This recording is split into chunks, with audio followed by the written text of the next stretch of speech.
দরবারে তারই শেখানো বাক্যে কালিমাত শুকর আদায় করি আলহামদুলিল্লাহ।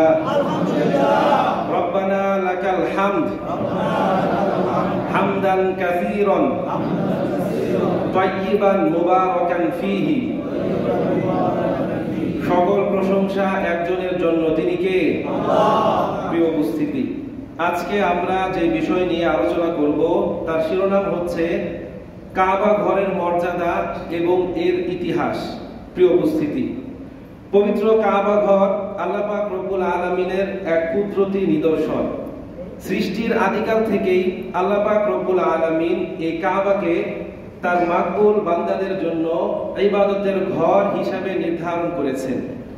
এই কাবা আল্লাহর ঘর, এই ঘরকে কেন্দ্র করে পৃথিবীতে সর্বপ্রথম সভ্যতা রচিত হয়েছিল। এই কাবা ঘরকে কেন্দ্র করেই পৃথিবীর বিভিন্ন প্রান্ত থেকে বিশ্বাসীরা একত্রিত হয়েছিল। আবার এই ঘরকে কেন্দ্র করেই মানুষ সর্বপ্রথম ইবাদতে মশগুল হয়েছিল। প্রিয় উপস্থিতি, আরবিতে সুউচ্চ কোনো ঘরকে কাবা বলা হয়। যেহেতু এই কাবা ঘরটি সমতল ভূমি থেকে কিছুটা উঁচু, এই জন্য একে কাবা নামে নামকরণ করা হয়েছে। এই কাবা হচ্ছে ইসলামের প্রাণ কেন্দ্র। শুধু যে ইসলামের প্রাণ কেন্দ্র তা নয়, বরং গোটা বিশ্বের মেরুদণ্ড। কারণ যতদিন পর্যন্ত এই কাবা থাকবে ততদিন পর্যন্ত আল্লাহ পাক রব্বুল আলামিন এই পৃথিবীকে টিকিয়ে রাখবেন।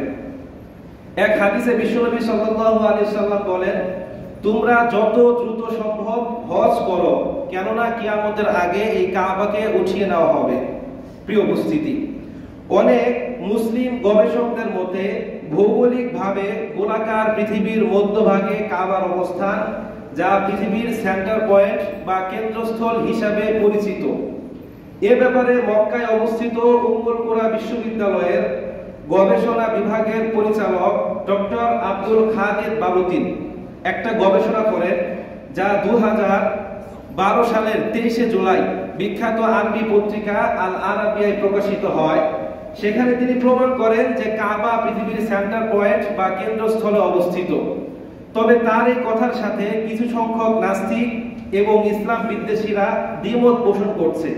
তারা বলছে যে না, কাবা পৃথিবীর মধ্যভাগে অবস্থিত নয়।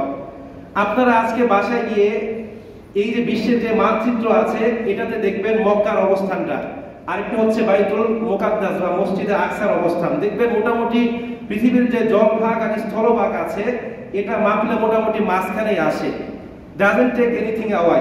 এটা পৃথিবীর মাঝখানে হোক আর এক প্রান্তে হোক, এতে আমাদের কোনো কিছু যায় আসে না।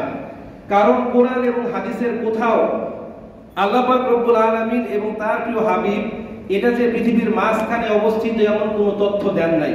সুতরাং এটা পৃথিবীর মাঝখানে অবস্থিত হলেও কিছু যায় আসে না, আবার এক প্রান্তে অবস্থিত হলেও কিছু যায় আসে না, ঠিক কিনা? প্রিয় উপস্থিতি, তো বলছিলাম কাবা হচ্ছে এই পৃথিবীতে তৈরি প্রথম ঘর।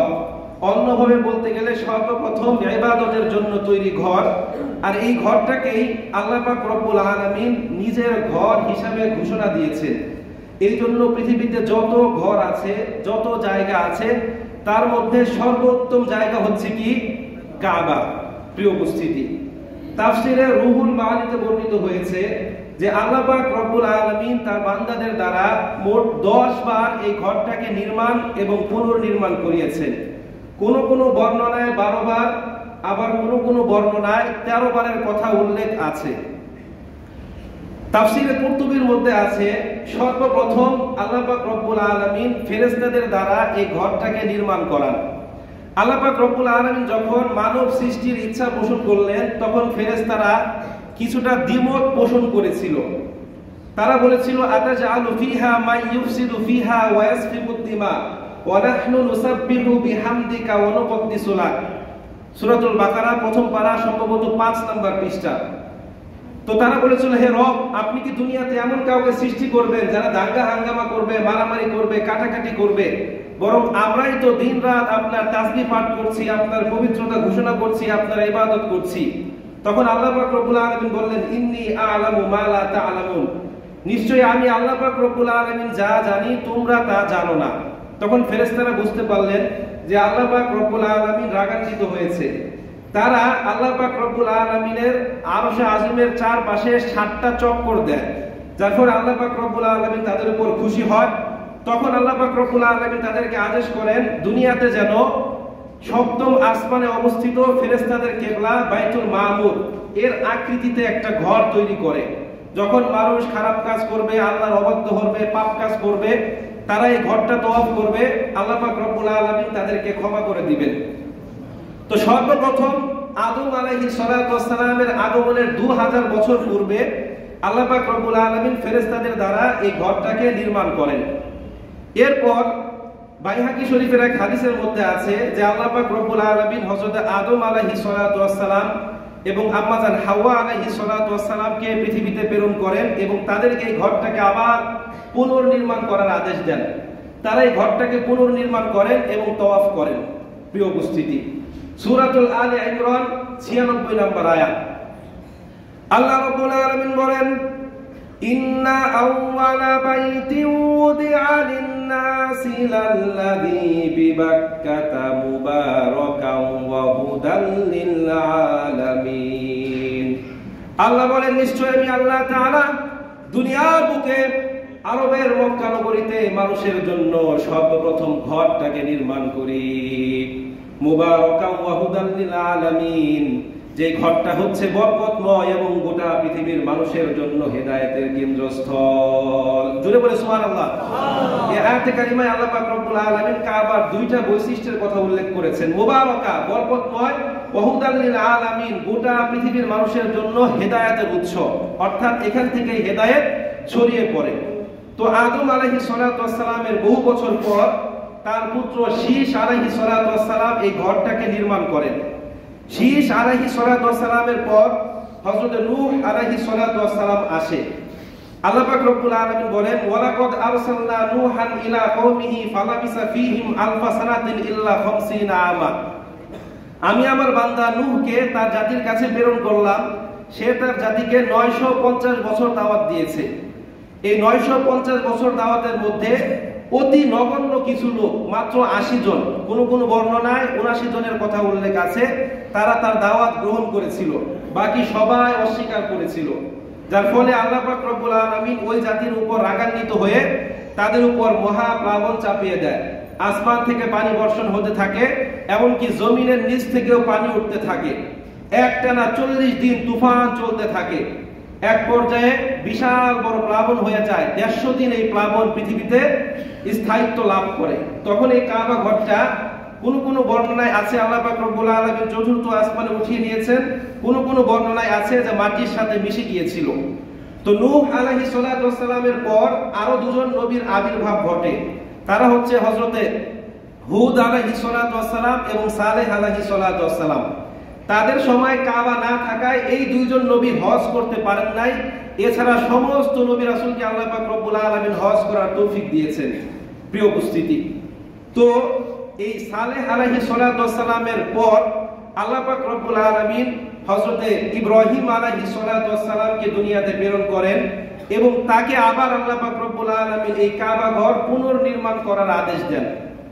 সূরাতুল আলে ইমরান আয়াত নাম্বার 97, আল্লাহ রাব্বুল আলামিন বলেন, ফীহি আয়াতুম বাইয়িনাতুম মাকামু ইব্রাহিম ওয়া মান দাখালাহু কানা আমিনা। আল্লাহ রাব্বুল আলামিন বলেন, নিশ্চয় দুনিয়ার বুকে সর্বপ্রথম যে ঘর আমি আল্লাহ পাক রব্বুল আলামিন নির্মাণ করেছি, সেখানে আমি আল্লাহ রাব্বুল আলামিনের অনেক কুদরতের নিদর্শন রয়েছে। তার মধ্যে অন্যতম হচ্ছে মাকাম ইব্রাহিম। আল্লাহ বলেন, ওয়ামান দাখালাহু কানা আমিনা। এরপর বলেন, ওয়ালিল্লাহি আলান নাস হিজ্জুল বাইতি মান ইসতাতা ইলাইহি সাবিলা। আমি আল্লাহ যাদেরকে সামর্থ্য দিয়েছি তাদের উচিত সেই ঘরে গিয়ে তওয়াফ করা, হজ করা। এখানে আল্লাহ পাক রব্বুল আলামিন এই ঘরের তিনটা বৈশিষ্ট্যের কথা উল্লেখ করেছেন। এক নাম্বার, ফীহি আয়াতুম বাইয়িনাত। এখানে আল্লাহ পাক রব্বুল আলামিনের অনেকগুলো কুদরতের নিদর্শন রয়েছে। তো মুফাসসিরিনে কেরাম এই আয়াতটাকে ব্যাখ্যা করছেন। এখানে মুফাসসিরিনে কেরাম দুভাগে ভাগ হয়ে গিয়েছেন। কেউ বলছেন আল্লাহ পাক রব্বুল আলামিনের কুদরতের নিদর্শন হচ্ছে মাকাম ইব্রাহিম, অর্থাৎ মাকাম ইব্রাহিম। কেউ এর শাব্দিক ব্যাখ্যা করেছে, আবার কেউ এর অন্তর্নিহিত অর্থের দিকে গিয়েছে। আপনারা জানেন প্রত্যেকটা শব্দের দুইটা অর্থ, একটা হচ্ছে অ্যাকচুয়াল আর একটা হচ্ছে মেটাফর, অর্থাৎ একটা হচ্ছে রূপক আর একটা হচ্ছে প্রকৃত অর্থ। একটা লোকের সাহসিকতা দেখে আমি বললাম আপনি তো বাঘ, আসলে কি সে বাঘ? তাকে আমি রূপক অর্থে বাঘ বুঝিয়েছি, বাঘের মতো সাহসী, ঠিক কিনা? তো মুফাসসিরুনে কেরাম বলছেন মাকাম শব্দটির উৎপত্তি হয়েছে কওমা ইয়াকুমু থেকে। কওমা ইয়াকুমু শব্দের অর্থ দাঁড়ানো, আর মাকাম শব্দের অর্থ হচ্ছে দাঁড়ানোর স্থান। এটা হচ্ছে আরবি ব্যাকরণে ইসমে জরফের সিগা বলে। যেমন সাজাদা ইয়াসজুদু শব্দের অর্থ হচ্ছে সেজদা দেওয়া, আর মসজিদ শব্দের অর্থ হচ্ছে কি সেজদা দেওয়ার স্থান। এটা আপনারা বুঝবেন না আরবি ব্যাকরণ। তো সেজদা দেওয়ার স্থান এটা হচ্ছে ইসমে জরফের সিগা। তো তারা বলছেন মাকাম ইব্রাহিম হচ্ছে ইব্রাহিমের দাঁড়ানোর স্থান। আপনারা জানেন কাবাতে একটা পাথর আছে যেটাকে বলা হয় মাকাম ইব্রাহিম। বর্ণিত আছে তাফসীরের কিতাবগুলোর মধ্যে যে এই পাথরের উপর দাঁড়িয়ে সাইয়েদনা ইব্রাহিম আলাইহিস সালাতু ওয়াস সালাম কাবা ঘর নির্মাণ করেন। এক পর্যায়ে যখন কাবা ঘর কিছুটা উঁচু হয়ে যায়, তখন ইব্রাহিম আলাইহিস সালাতু ওয়াস সালামের হেল্পার ছিলেন তার পুত্র সাইয়েদনা ইসমাঈল আলাইহিস সালাতু ওয়াস সালাম। তিনি যখন কংক্রিট পাথরের মিশ্রণ তাকে দিতেন, এটা নেওয়ার জন্য তিনি যখন নিচু হতেন পাথরটা আপনা আপনি নিচু হয়ে যেত। জোরে বলে সুবহানাল্লাহ। আবার যখন তিনি উপরে পাথরটা গাঁথনি করতে বা বসাতে চাইতেন, আপনা আপনি এই মাকাম ইব্রাহিম পাথরটা উঁচু হয়ে যেত। জোরে বলে সুবহানাল্লাহ। এখন বলেন কোনো মেশিন ছাড়া, কোনো ইঞ্জিন ছাড়া, কোনো পাওয়ার ছাড়া কোনো পাথরের পক্ষে কি সম্ভব একা একা উঁচু বা নিচু হওয়া? এটা কার নিদর্শন? মুফাসসিরুনে কেরাম বলছেন এখানে মাকাম ইব্রাহিম বলতে এই পাথরকে বোঝানো হয়েছে। আরেকদল মুফাসসিরিনে কেরাম বলছেন না, এখানে মাকাম ইব্রাহিম বলতে হজের সময় মানুষ যেই সকল কার্যক্রমগুলো করে, অর্থাৎ সাফা মারওয়া সাই করা, রমিউল জিমার কঙ্কর নিক্ষেপ করা, আরাফার ময়দানে অবস্থান করা, জমজম কূপ সহ বিভিন্ন যা আছে সব কিছু হচ্ছে ইব্রাহিম আলাইহিস সালাতু ওয়াস সালামের নিদর্শন। আর এগুলোকে আল্লাহ পাক রব্বুল আলামিন তার কুদরতের নিদর্শন বলেছেন। 2 নম্বর বৈশিষ্ট্য, আল্লাহ পাক রব্বুল আলামিন বলেন ওয়ামান দাখালাহু কানা আমিনা, আর যেই ব্যক্তি ঘরের মধ্যে প্রবেশ করবে ওই ব্যক্তি নিরাপদ। অর্থাৎ কেউ যদি 100টা খুন করেও কাবার অভ্যন্তরে প্রবেশ করে, সে যদি স্বেচ্ছায় ওখান থেকে বের না হয়, তাহলে কারো কোনো সামর্থ্য নাই ওই ব্যক্তিকে জোর করে বের করে শাস্তি দেওয়া। এটাতে শুধুমাত্র মানুষের জন্য তা নয়, বরং পৃথিবীতে যত প্রাণী আছে সকল প্রাণীর ক্ষেত্রে প্রযোজ্য। আপনারা যারা হজে গিয়েছেন তারা দেখে থাকবেন অনেক সময় হেরেমের অভ্যন্তরে কবুতর বিড়ালগুলো দৌড়াদৌড়ি করতে থাকে, কিন্তু কেউ তাদেরকে কিছুই বলে না, কারণ আল্লাহ বলছেন ওয়ামান দাখালাহু কানা আমিনা, যারা এই ঘরের মধ্যে প্রবেশ করবে তারা নিরাপদ। এমনকি জাহিলি যুগে আরবের কাফের মুশরিকরাও এই কাবা ঘরের সম্মান রক্ষার্থে এটার অভ্যন্তরে কোনো প্রকার মারামারি কাটাকাটি হানাহানি করতো না। তারা যদিও মুশরিক ছিল, কিন্তু তারা আল্লাহতে বিশ্বাস করতো যে আল্লাহ একজন আছে, এটা আল্লাহর ঘর। প্রিয় উপস্থিতি, মক্কা বিজয়ের সময় আল্লাহ পাক রব্বুল আলামিনের পক্ষ থেকে রাসূল করিম সাল্লাল্লাহু আলাইহি সাল্লামকে কিছুক্ষণ সময় দেওয়া হয়েছিল এই ঘরটাকে পবিত্র করার জন্য, এটার অভ্যন্তরে যুদ্ধ করা। কিতাবের নাম সহিহ বুখারী, হাদিস নাম্বার 1349, কিতাবের নাম সহিহ মুসলিম, হাদিস নাম্বার 1355। হাদিসের বর্ণনাকারী হযরত আব্দুল্লাহ ইবনে আব্বাস রাদিয়াল্লাহু তাআলা আনহু তিনি বলেন রাসূল করিম সাল্লাল্লাহু আলাইহি সাল্লাম ইরশাদ করেন, আমার পূর্বে এবং পরে কারো জন্যই এই হেরেমের অভ্যন্তরে যুদ্ধ করা, মারামারি করা, কাটাকাটি করা, হানাহানি করা বৈধ নয়। আমাকে আল্লাহ পাক রব্বুল আলামিনের পক্ষ থেকে কিছুক্ষণের জন্য সময় দেওয়া হয়েছিল এই ঘরটাকে পবিত্র করা। আপনারা জেনে থাকবেন যে হযরত ঈসা আলাইহিস সালাতু ওয়াস সালামের পরবর্তী সময়ে এবং বিশ্বনবী সাল্লাল্লাহু আলাইহি সাল্লামের পূর্ববর্তী সময়ে মাঝখানে 600 বছর ব্যবধান। এই 600 বছরের ব্যবধানে মানুষ আল্লাহ পাক রব্বুল আলামিনকে ভুলে গিয়ে, তাওহীদকে ভুলে গিয়ে মূর্তি পূজা শুরু করে। তখন তারা এই কাবার অভ্যন্তরে কয়টা মূর্তি প্রবেশ করিয়েছিল? 360টা। তো রাসূল করিম সাল্লাল্লাহু আলাইহি সাল্লাম মক্কা বিজয়ের পর কাবার অভ্যন্তরে প্রবেশ করে এই মূর্তিগুলোকে ভেঙে ফেলেন। আল্লাহ পাক রব্বুল আলামিন আয়াত অবতীর্ণ করেন, জা আল হক ওয়া যাকাল বাতিল ইন্নাল বাতিলা কানা যাহুকা, সত্যের আগমন ঘটেছে, মিথ্যা নিপাতিত হয়েছে, নিশ্চয়ই মিথ্যা নিপাতিত হওয়ার জন্য এসেছে, মিথ্যা কখনো চিরস্থায়ী প্রতিষ্ঠিত থাকে না। প্রিয় উপস্থিতি, তো রাসূলকে কিছু সময়ের জন্য এটাকে পবিত্র করার জন্য সুযোগ দেওয়া হয়েছিল। এই আয়াতের 3 নম্বর বৈশিষ্ট্য, আল্লাহ পাক রব্বুল আলামিন বলেন ওয়ালিল্লাহি আলান নাস হিজ্জুল বাইতি মান ইসতাতা ইলাইহি সাবিলা, আর মানুষের মধ্যে যারা আল্লাহ পাক রব্বুল আলামিনের ঘর পর্যন্ত পৌঁছানোর সামর্থ্য রাখেন তাদের জন্য আল্লাহর ঘরে হজ করা ফরজ। আল্লাহ বলেন ওমান কাফারা ফা ইন্নাল্লাহা গনিয়্যুন আনিল আলামিন, আর যারা অস্বীকার করে তারা জেনে রাখুক নিশ্চয়ই আল্লাহ পাক রব্বুল আলামিন জগৎবাসীর প্রতি অমুখাপেক্ষী। এই বিষয়টাকে ব্যাখ্যা করার জন্য আমি আরেকটা আয়াত উপস্থাপন করছি। সূরাতুল লুকমান 12 নম্বর আয়াত। আল্লাহ বলেন, ওয়ালাকাদ আতাইনা লুকমানাল হিকমাতা আনিশকুরু লিল্লাহ ওয়া মান ইয়াশকুর ফাইন্নামা ইয়াশকুরু লিনাফসি ওয়া মান কাফারা ফাইন্নাল্লাহা গনিয়্যুন আনিল আলামিন। আল্লাহ বলেন, ওয়ালাকাদ আতাইনা, অবশ্যই আমি আল্লাহ তাআলা দান করেছি লুকমানাল হিকমাতা, লুকমানকে হিকমত, জ্ঞান এবং প্রজ্ঞা দান করেছি এবং তাকে এই মর্মে আদেশ করলাম, আনিশকুরু লিল্লাহ, তুমি তোমার রবের কৃতজ্ঞতা জ্ঞাপন করো। এরপর আমি বললাম, ওয়া ইয়াশকুরু ফাইন্নামা ইয়াশকুরু লিনাফসিহি, যে ব্যক্তি আল্লাহ পাক রব্বুল আলামিনের কৃতজ্ঞতা জ্ঞাপন করে সে তার নিজের জন্যই করে। ওয়া মান কাফারা ফাইন্নাল্লাহা গনিয়্যুন আনিল আলামিন, আর যে ব্যক্তি অস্বীকার করে সে জেনে রাখুক নিশ্চয়ই আল্লাহ পাক রব্বুল আলামিন জগৎবাসীর প্রতি অমুখাপেক্ষী। এই পৃথিবীতে যত মানুষ আছে, হিন্দু, বৌদ্ধ, মুসলিম, খ্রিস্টান, চীনা, মান্দারিন ধর্ম বলে যত প্রকার ধর্ম আছে, সব ধর্মের মানুষ যদি মুসলিম হয়ে যায়, যত কংক্রিটের দেওয়াল, পাথর, গাছপালা আছে সবার যদি জবান খুলে দেওয়া হয়, যত পশু পাখি আছে সবাই মিলে যদি আল্লাহ পাক রব্বুল আলামিনকে আল্লাহ বলে ডাক দেয়, সিজদায় লুটিয়ে পড়ে, আল্লাহর মর্যাদা যেখানে আছে সেখান থেকে কি বিন্দু মাত্র উপরে উঠবে? উঠবে? আবার সমস্ত মুসলিম যদি কাফের হয়ে যায়, সবাই মিলে যদি আল্লাহকে আল্লাহ বলে না ডাকে, আল্লাহর ইবাদত না করে, আল্লাহর মর্যাদা যেখানে আছে সেখান থেকে কি বিন্দু মাত্র নিচে নামবে? আল্লাহ বলেন, আনিশকুরু লিল্লাহ, আল্লাহর কৃতজ্ঞতা জ্ঞাপন করো। ওয়া মা ইয়াশকুরু ফাইন্নামা ইয়াশকুরু লিনাফসিহি, যে কৃতজ্ঞতা জ্ঞাপন করে সে তার নিজের জন্যই করে। অর্থাৎ এই যে আমি নামাজ পড়ছি, রোজা রাখছি, হজ করব, যাকাত দিব, এগুলো কার জন্য? আমার ব্যক্তিগত। আমি যদি নামাজ না পড়ি আল্লাহর কোনো ক্ষতি হবে? আমি নামাজ পড়লে আল্লাহর কোনো লাভ হবে? এটা বলতে পারি যে নামাজ না পড়লে আল্লাহ রাগান্বিত হবে, আর নামাজ পড়লে আল্লাহ পাক রব্বুল আলামিন খুশি হবে, ঠিক কি না? কারণ আল্লাহ পাক রব্বুল আলামিন আমাদেরকে সৃষ্টি করেছেন কিসের জন্য? ইবাদত করার জন্য। তো আমি আপনি কৃতজ্ঞতা জ্ঞাপন করি কার জন্য? আমার আপনার ব্যক্তিগত কারণে, ব্যক্তিগত ফায়দার জন্য। আল্লাহ বলেন, ওয়া মান কাফারা ফাইন্নাল্লাহা গনিয়্যুন আনিল আলামিন, আর যে ব্যক্তি অস্বীকার করে সে জেনে রাখুক নিশ্চয়ই আল্লাহ পাক রব্বুল আলামিন জগৎবাসীর প্রতি অমুখাপেক্ষী। প্রিয় উপস্থিতি, এই জন্য যাদের উপর হজ ফরজ হয়েছে ওই ব্যক্তি অবশ্যই তাকে হজ করতে হবে। সে যদি হজ না করে তাহলে সে কার হক নষ্ট করলো? আল্লাহ পাক রব্বুল আলামিনের হক নষ্ট করলো। এবার আসেন, এই পৃথিবীতে তৈরি সর্বপ্রথম যে ঘরটা আছে, এই ঘরটার কিছু বৈশিষ্ট্য নিয়ে আমরা আলোচনা করি। এই ঘরের এক নম্বর বৈশিষ্ট্য, this is the first house build in this world, এটা হচ্ছে পৃথিবীর বুকে সৃষ্ট সর্বপ্রথম ঘর। এর পূর্বে ঘর তৈরির কোনো কনসেপ্ট, কোনো ধারণা, কোনো আইডিয়া মানুষের মধ্যে ছিল না। মানুষ জানতো না কিভাবে একটা ঘরের কাঠামো দাঁড় করানো হয়, অর্থাৎ কিভাবে একটা ঘর তৈরি করতে হয়, এটা মানুষ জানতেন না। আল্লাহ পাক রব্বুল আলামিন এই ঘরটা তৈরি করে মানুষকে সেই কনসেপ্ট দিয়েছেন, ধারণা দিয়েছেন।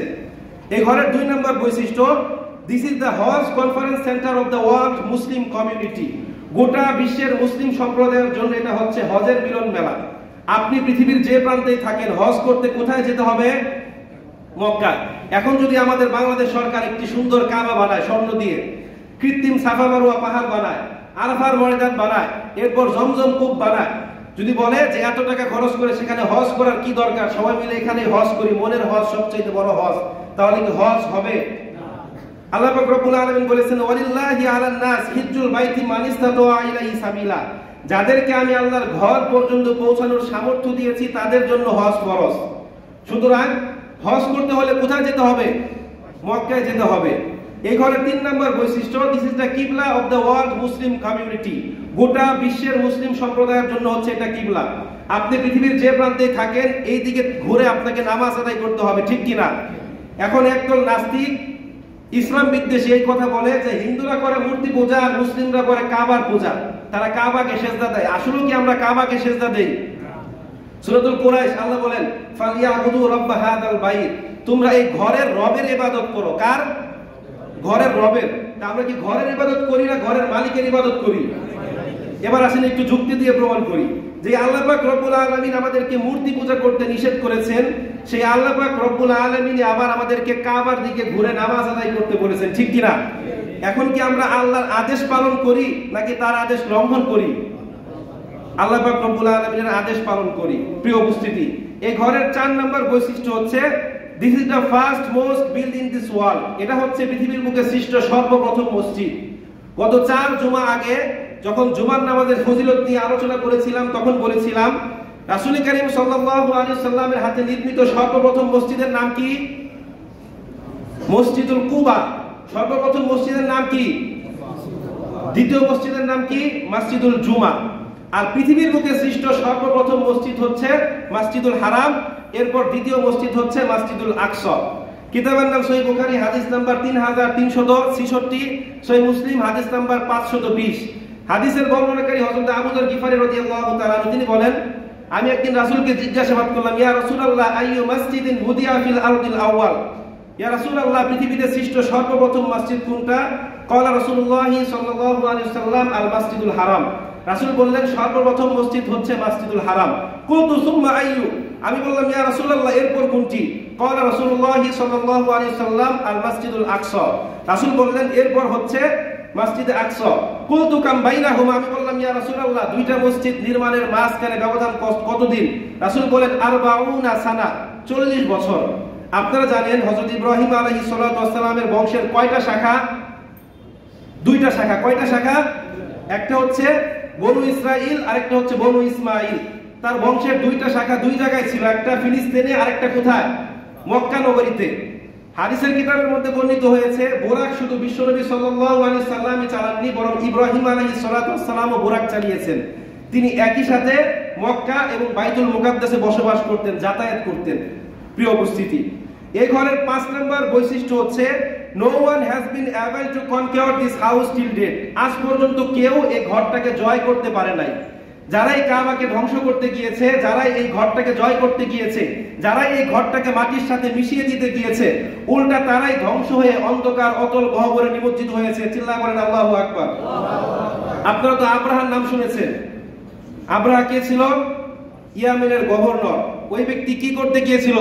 কাবা ঘর ধ্বংস করতে গিয়েছিল। তার ঘটনা কোরআনের কোন সূরায় বর্ণিত হয়েছে? ফিল বললে অনেকে বুঝি না, আলাম তারা বললে সবাই বুঝি, ঠিক কিনা? তো সূরা ফিল আমাদের সবার কম বেশি মুখস্থ আছে, ঠিক কিনা? মনে হয় 90 থেকে 92% মানুষের মুখস্থ আছে। সূরা ফিল আমাদের মুখস্থ আছে। আমরা 10 থেকে 12টা সূরা মুখস্থ জানি, কিন্তু সূরা ফিলের প্রেক্ষাপট, পটভূমি, ব্যাকগ্রাউন্ড কি, কেন আল্লাহ পাক রব্বুল আলামিন এই সূরাটাকে অবতীর্ণ করেছেন, এই কারণ কি আমরা জানি? সূরাতুল ফিলের শিক্ষা কি আমরা জানি? প্রিয় উপস্থিতি, সবচেয়ে দুঃখের বিষয় কি জানেন? যেদিন থেকে মুসলিমরা ধর্মীয় শিক্ষাকে কম্পালসরি থেকে অপশনাল করেছে, আবশ্যিক থেকে ঐচ্ছিক করেছে, ওই দিন থেকে মুসলিমদের ধাপে ধাপে পতন শুরু হয়েছে। জোরে বলতে হবে, ঠিক কিনা? একটা সময় ছিল যখন জ্ঞান, বিজ্ঞান, শিল্প, সভ্যতা, সংস্কৃতির সর্বত্র মুসলিমদের বিচরণ ছিল, মুসলিমদের আধিপত্য ছিল। জ্ঞান বিজ্ঞানের এমন কোন শাখা প্রশাখা ছিল না যেখানে মুসলিমদের পদচারণ ছিল না।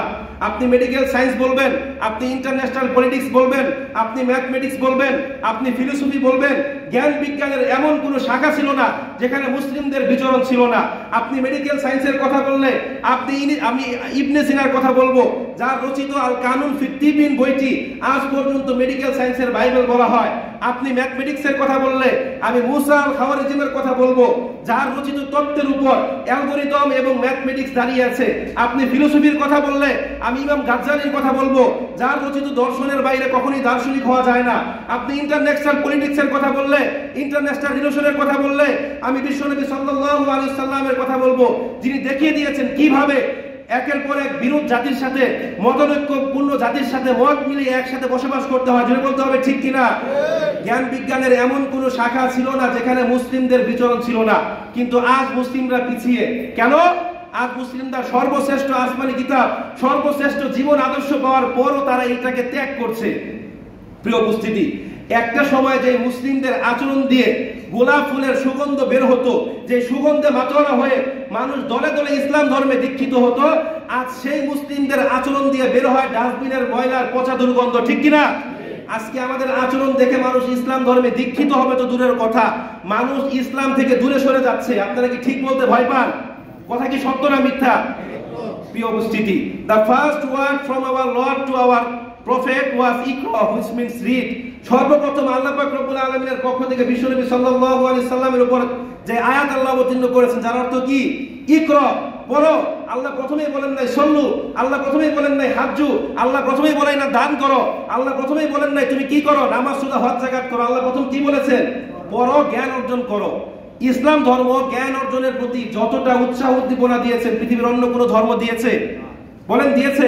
কিন্তু আমরা কি জ্ঞান অর্জন করছি? কোরআনকে ছুঁয়ে দেখছি, দিনের পর দিন, সপ্তাহের পর সপ্তাহ, মাসের পর মাস চলে যায়, কোরআন শরীফটা ছুঁয়ে দেখার সময় আমার হয় না। ঠিক কিনা বলেন? আজকে কয়জন আছে কোরআন শরীফ পড়েছেন? আমি কাউকে হাত উঠাতে বলবো না। প্রিয় উপস্থিতি, আজকে যারা কোরআনকে পেয়ে কোরআনকে ত্যাগ করছি, আল্লাহকে ভুলে যাচ্ছি, তাদের অবস্থা কি হবে?